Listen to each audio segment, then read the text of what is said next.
They say that life is hard, that there's not enough to go around, and that it's not spiritual to want money. And repeatedly, they say to themselves, I'm not good enough. I say that life is filled with possibilities. Abundance is literally all around us. And you being here is more than enough. My name is Arabelle, and my assignment in this life is to question the belief systems, to learn the secrets that are hidden out in the open, and to show others what's possible. Each episode, I bring you a guest or a message that will make you question your choices, challenge your views, dig deep into your beliefs, and wake you up to your truth. Join us as we walk through this thing called life. You ready? Let's do this.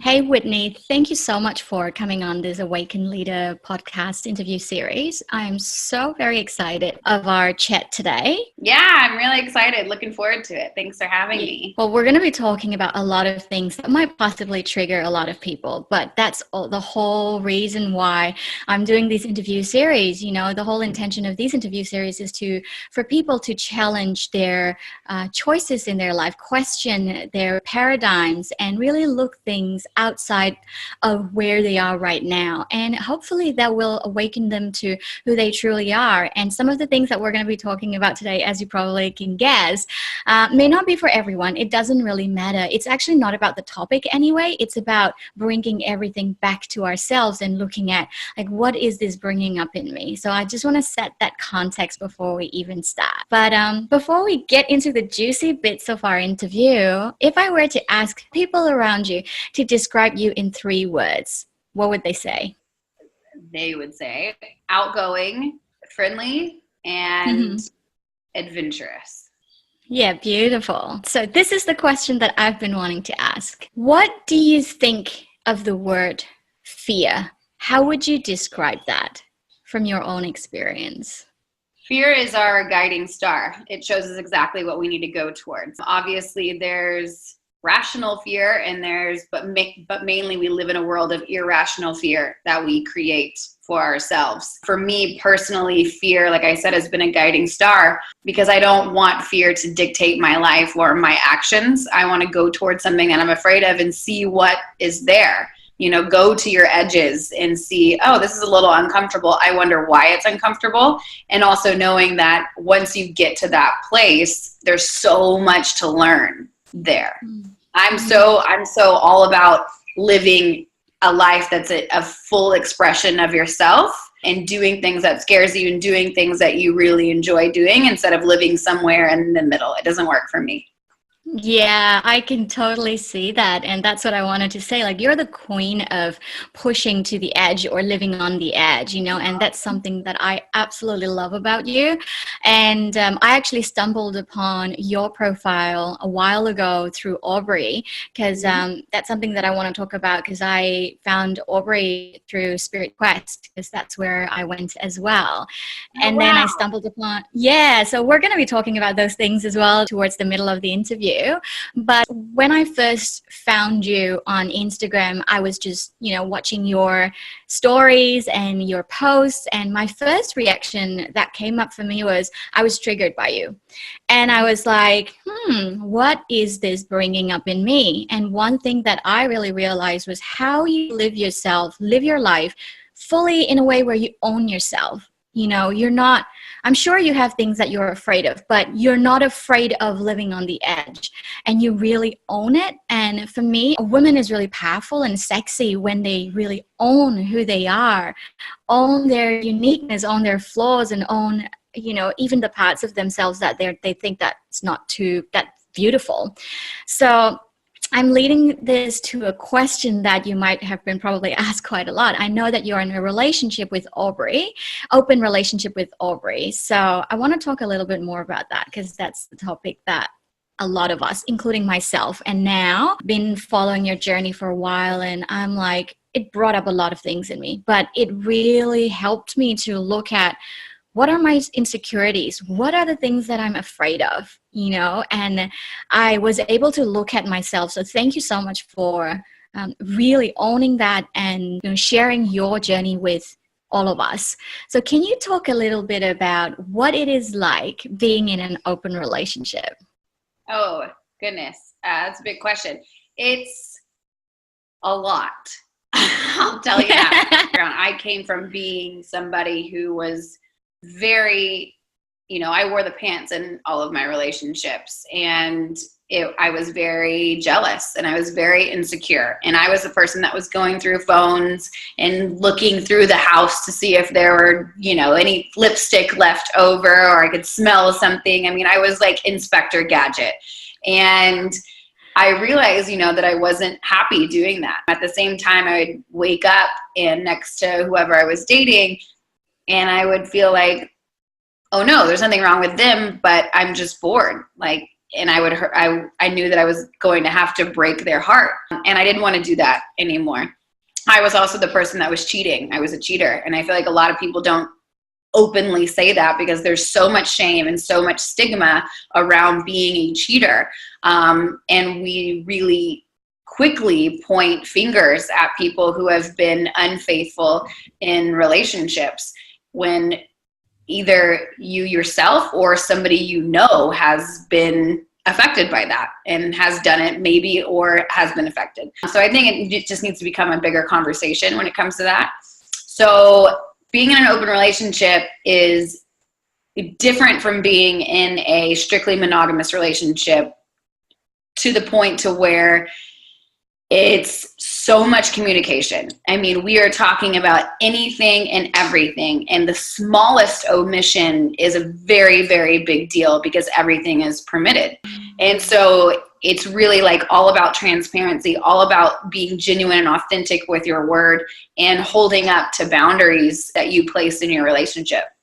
So how did you start being in an open relationship? Because I know that you guys started in a monogamous relationship, right? Yeah, so we were 2 years monogamous, and then we took about a 3-month break, and then we started back off. We've almost been together for seven years next month. For the past 5 years, we've been in an open relationship. So like I said, I came from being really jealous. We got into a monogamous relationship. We read the book Sex at Dawn by Dr. Chris Ryan, who's a dear friend of ours now, and it got the conversation going. It was just, what if you were attracted to somebody else? How would that make you feel? Or how would that make me feel? What if you were on a date with somebody? What if, you start talking about these things on an intellectual level and just exploring the topic without the pressure of actually acting on it. So that's how it started. It started off as a conversation. Aubrey then mentioned to me that he decided that this is really something that he wanted to explore, that he knew he needed to explore this. And I said, okay, I'm out. I don't want to be in this relationship. I'm not going to do it. I could understand it logically. I can understand that we are attracted to other people, and I get that, but emotionally I wasn't ready for it. So I left on a 3-month trip. During that time, I met somebody. I didn't meet somebody. It was actually Aubrey's friend. And we hit it off. He was amazing. Absolutely gorgeous. We had a really good time. And it was during that time that I realized, okay, I can still love Aubrey, but still want to explore and have fun and enjoy somebody else. It doesn't take away my love from Aubrey. It's not scarce. I don't have one love cup, and if I kiss somebody else, it takes love nuggets out of my cup. That's not how it works. But I needed to know that and physically feel that and emotionally feel that to understand it. So then I came back after the 3 months, and Aubrey and I still wanted to be together. We still love each other, but we do want to do it under this open relationship container.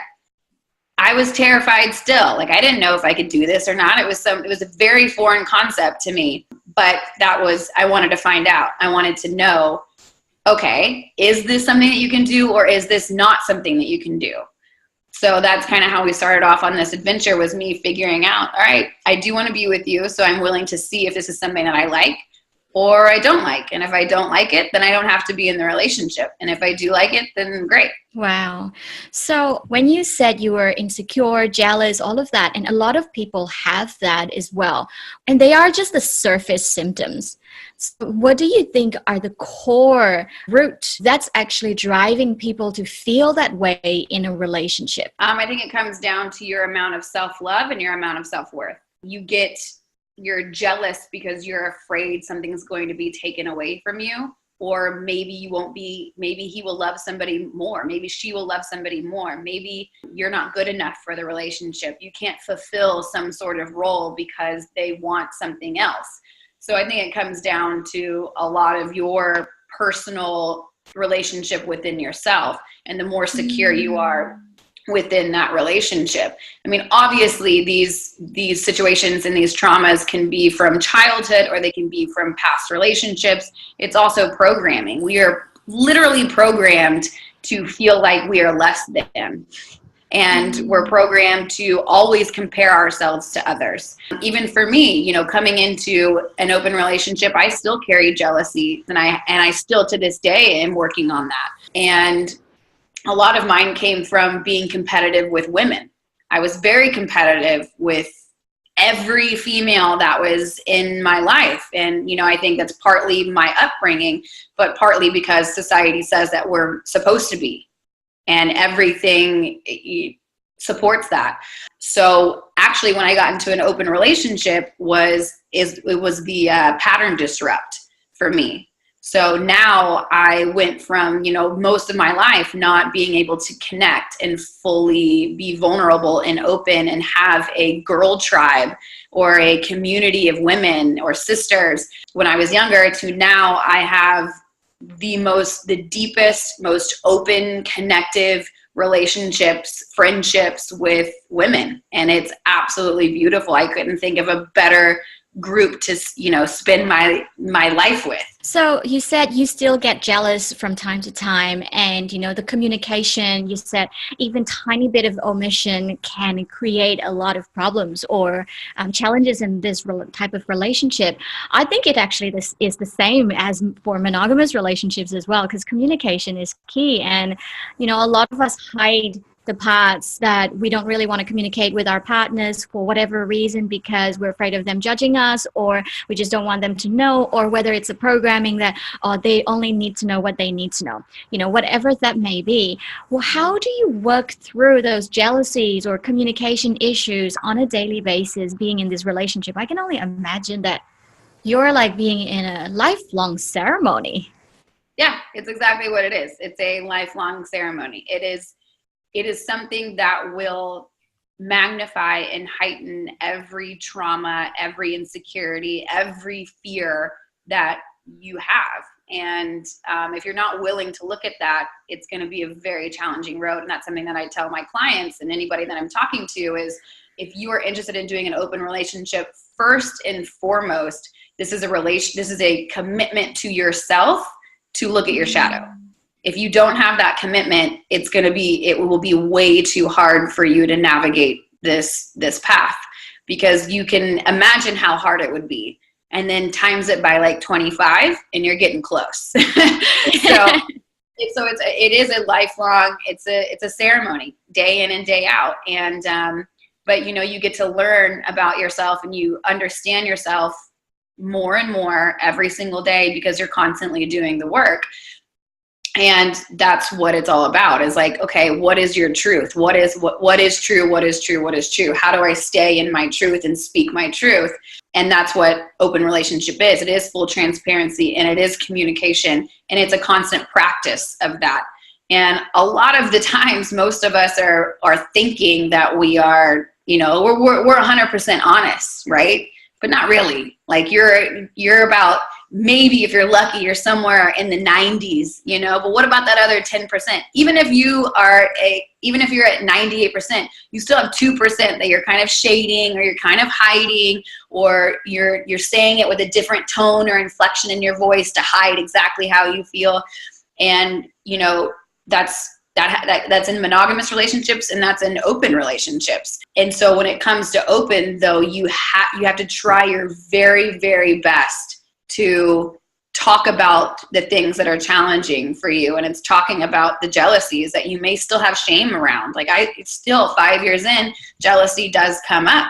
And it's me saying like, hey babe, just so you know, I'm feeling a little uncomfortable about this. Or I think I'm just maybe jealous that you did this with her and you haven't done it with me yet, you know? And it's just continuing to draw back the layers constantly over and over and over again. Okay, so let's talk about that a little bit. So when you have that conversation, just using that, what you just said as an example, when you say, hey babe, like, you know, you've done this with her and you haven't done this with me, then what would your partner do in that case? Does he just hold space and listen, or does he fulfill what you are expecting from him? It could be both, you know. I think that's, you know, it's one, him holding space and just seeing, oh, okay, I see that you are triggered, or I see that this is challenging, or this is creating some jealousy. And I think this goes for any sort of communication, even outside of an open relationship, is if you come to the person vulnerable and you come to the person without your defenses and you're just saying, hey, I'm a little sad about this, or I'm a little jealous about this, or I feel a little bit of anger towards this. It breaks it all down. Vulnerability is what creates connection in all relationships. And so the more vulnerable you can be and the more you show up like, I just want to let you know this is where I'm coming from right now, then usually your partner is able to meet you there and they can see you instead of trying to figure out behind the fear and behind the insecurities and try to maneuver into the real meat of what you're saying. So yeah, I think that's just super important just to come with that. And then, you know, if you get to a place to where usually with Aubrey and I, it's, well, why don't we do that? You know, it'd be fun to do it together, you know, because I could come to him and say, I'm a little bit jealous that you went to this restaurant with her, or you fill in the blank of whatever it is. And then you could say, I think it would be fun for us to do the same. You don't want to get stuck into the trap of comparisons, and you don't want to get stuck into the trap of keeping score or tit for tat, right? Well, you did this with her, so you have to do it with me. You did this with him, so you have to do it with me. It's not that. It's just if you know that your partner would enjoy something like that, then of course, why not do it? So one thing that came up in my head, which I know that has triggered me a lot. And again, like you said, you know, I logically understand, but because I've never experienced this before, I can't fully bodily understand this, which is something that, you know, like even if you're in a partnership, there are certain things that we might not be able to fulfill for our partner, whether it's sexually or emotionally or physically, whatever that may be. We just can't be able to fulfill everything that they desire, right? And they would go and look for it from somewhere else. And a lot of people would say, well, that's wrong. You know, you should be happy with what you're getting in your relationship. Why would you want to go and look for it outside? That's greedy. What would you say to that? I would ask them, why is that greedy? Because for me, you are entitled to your own happiness. If you're not now this is in an open relationship. If you've made an agreement in a monogamous relationship to, you know, focus on that relationship and not look for anything outside of the boundaries of that container, then you've made that agreement between one another and you work through that. You use monogamy as kind of like your spiritual practice as well. In my relationship, because it's open, we are able to experience other people and experience other situations.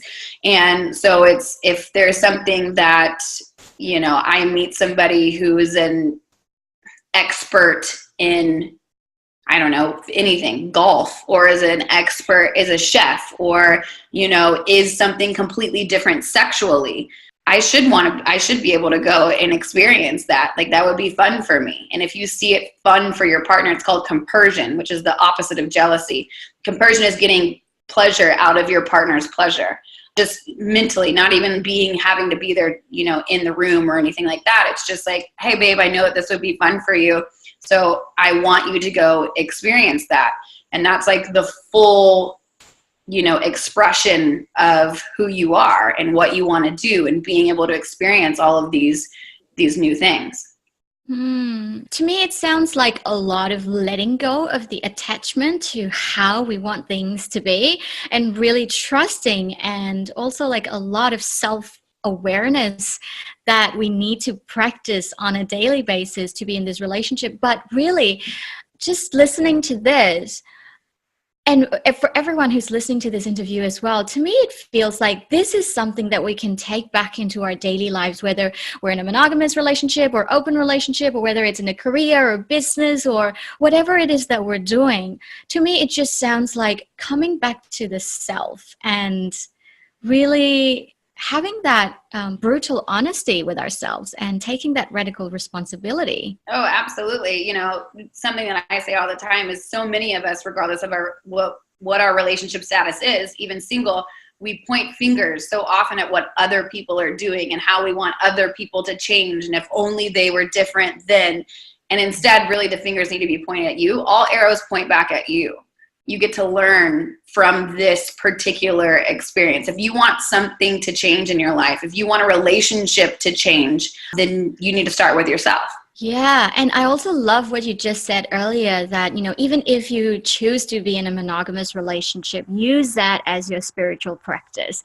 I absolutely love that, because before, being spiritual is about meditating and just, not drinking and not doing anything, and just there's an ideology of what being spiritual is. But now I'm actually starting to understand that being spiritual is actually using everything that we have in our life as a practice to, like you said, letting go of those layers and unveiling. You recently found a new love. He's Australian, by the way. Oh, is he? Does he live here? No, he travels mainly, but he's from Perth. Oh, wow. I lived in Perth for so many years.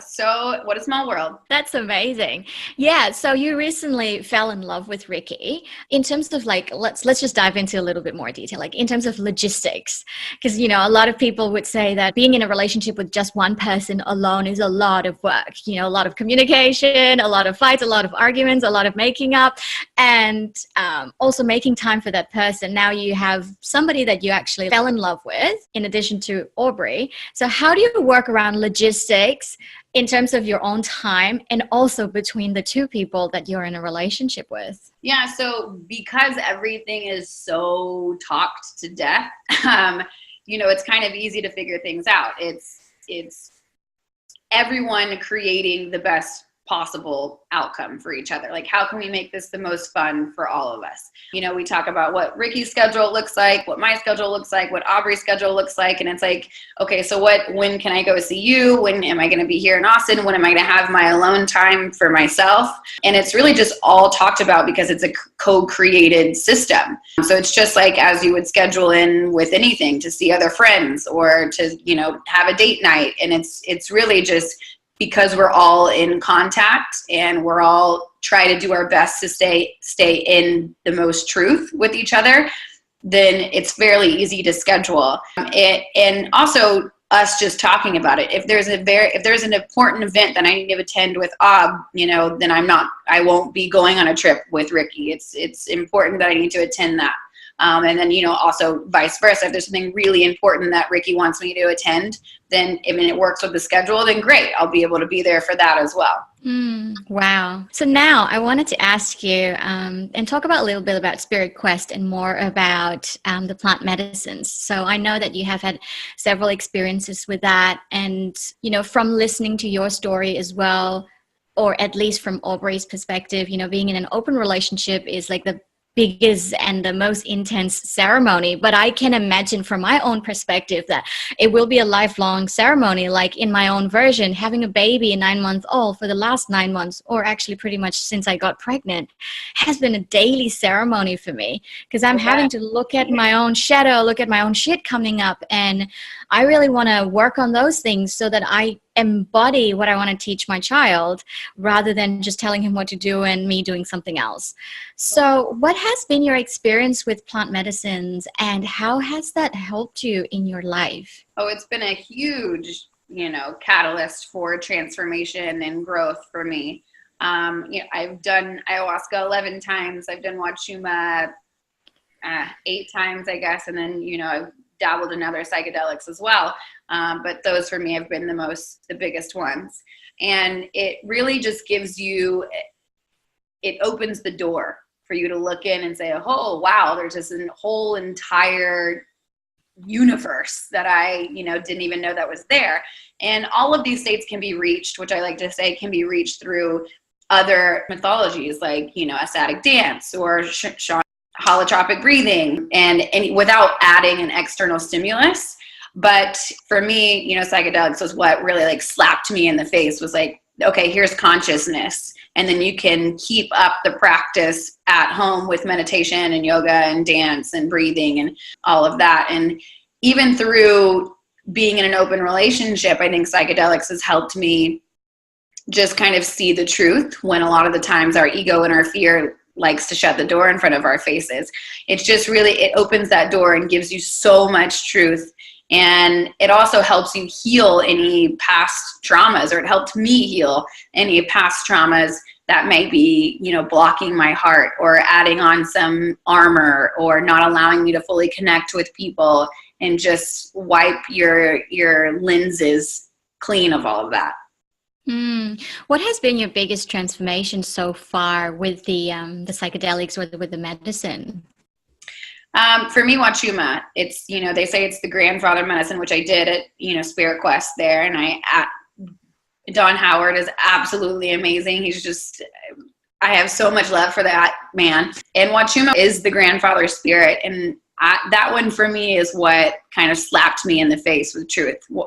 Aya, for sure, but it's more visual, and I like to kind of feel it in my physical body more so. And so that's what Wachuma was for me. It's very, very grounding at times, and it kind of can just tell you straight up what's going on. And one of the cool experiences I had with Wachuma that I like to talk about is, so you drink the medicine, as you know, you drink it, and then you go out around 2 p.m. in the afternoon. Have you done Wachuma there at Spirit Quest? Not at Spirit Quest.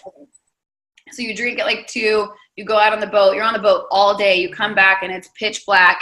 And so you listen to music because the boats are really loud, and it kind of like dictates how your ceremony goes a little bit. So you pick the music that you really like. And I was listening to one song as I went out there. And then as I was coming back at the end of the day, it was the same song. And Wachuma, or what I thought to be Wachuma, was like, oh, I remember when you used to listen to that song when you were a little girl. Because they say you live a full lifetime in one Wachuma ceremony. And it was like, wow, I honestly felt like I lived an entire lifetime, to where that same song that I heard 8 hours ago was a little girl version of me. And I'm coming back as this like capital W woman with all of these new gems and lessons and, uncovering of who I am. And it's a magical, magical experience. Wow, I get goosebumps just listening to that. What are the daily practices that you do for you to stay grounded, clear, and for you to continue being self-aware so that you can continue to grow yourself and be your best self in this relationship, work, everything that you do in your life? Yeah, I mean, I wish I had a better spiritual practice like every day. I'm not the most disciplined when it comes to that. For me, journaling has been a huge thing for me. Recently, reading Ram Dass has been just huge and very expanding and keeps me very grounded. I love to do ecstatic dance. I probably do dance maybe once every week, if not 2 weeks. And yoga is a big thing for me as well. Beautiful. For those who are listening and watching this interview and in their head they're questioning, okay, maybe I might want to explore an open relationship, or maybe I might want to just explore something that's totally out of my comfort zone that I've never done before. And I may be probably judging a lot of other people who are living that or doing that, but I know deep down I want to try that. What would you say 3 to 5 steps that they can start doing so that they can start exploring this new paradigm in their life? What would that be? I would say first and foremost, start reading books, listening to podcasts, doing some research into what that looks like. If it comes to open relationship, I'd recommend Sex at Dawn.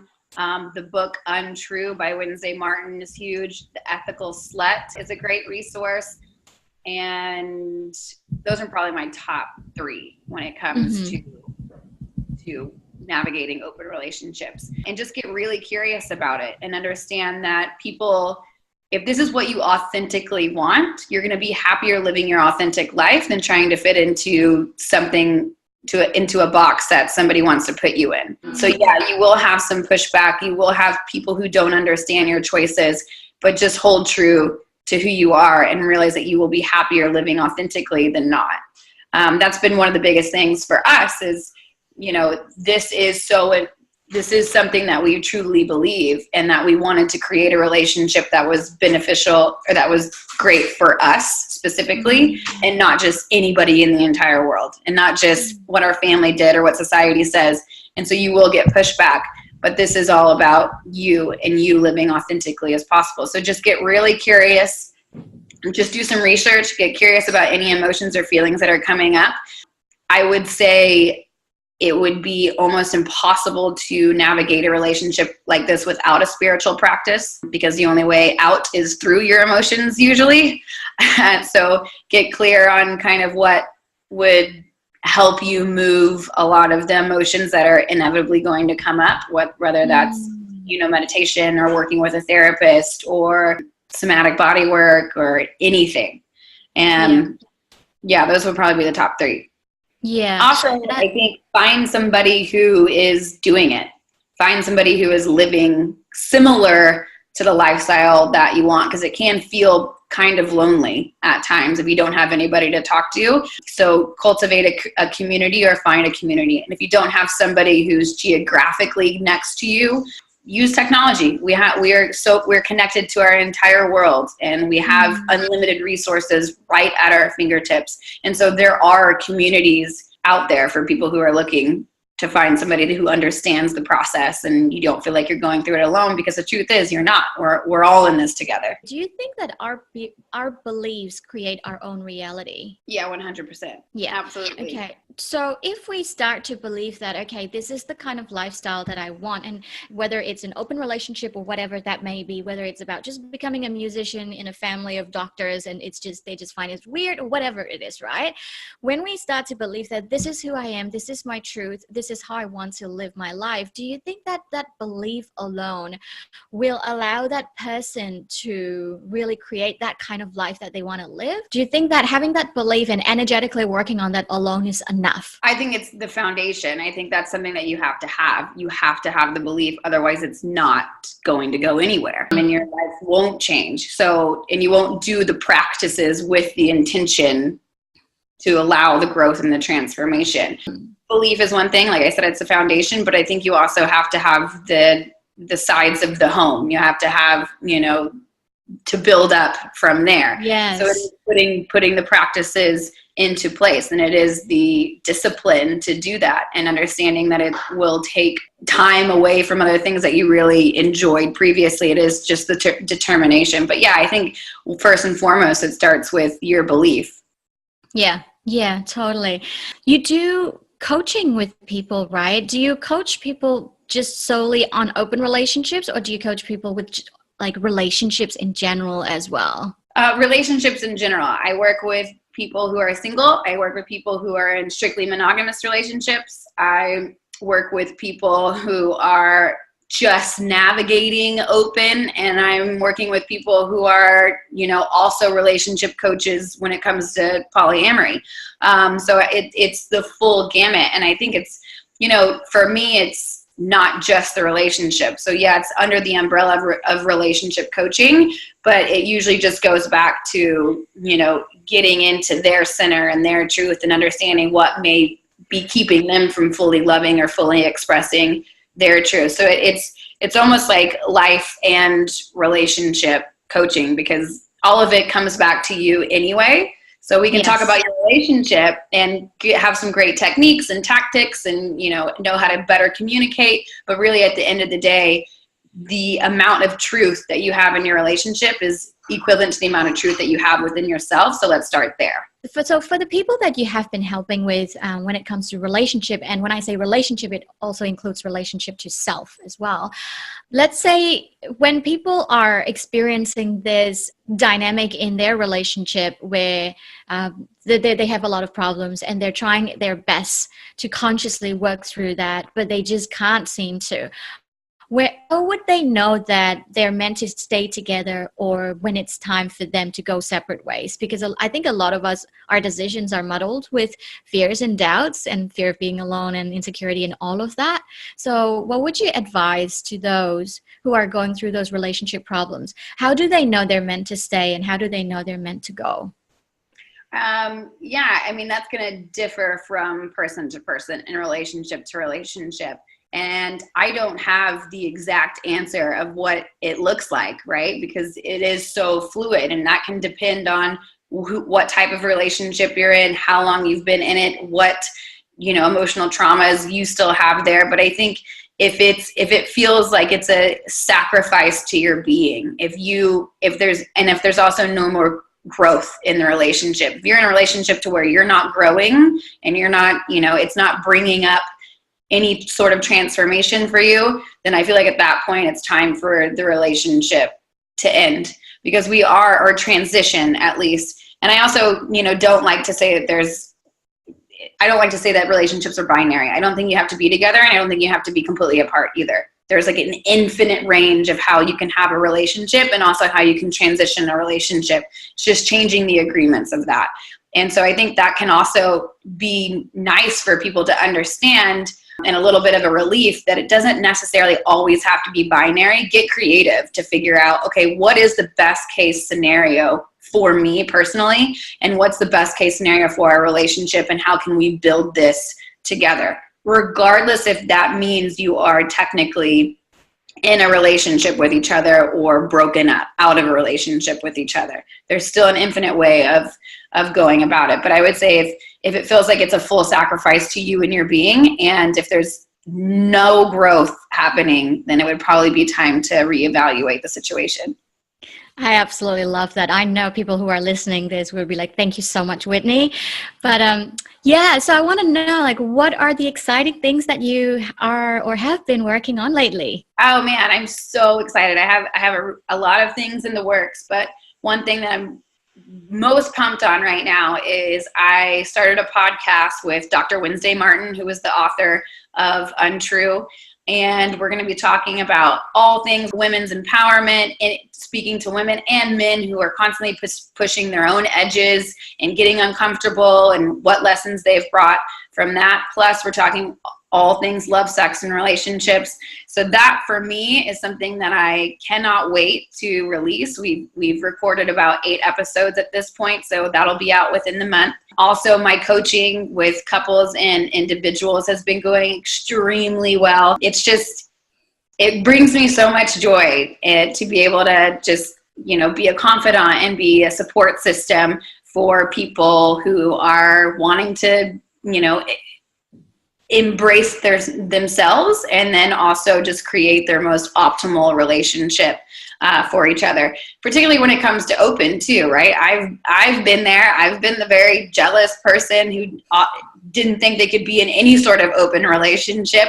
And then here I am, 7 years later in a really awesome place about it. And I want to share my story and be able to help people understand, like, okay, if you do this, it might help you a little bit better, a little bit more along the way. So those are my two really exciting things I have coming up. Just continuing the coaching and helping out couples, and the podcast. How can people find you other than on Instagram? Yeah, so Instagram's great. I'm really active on there.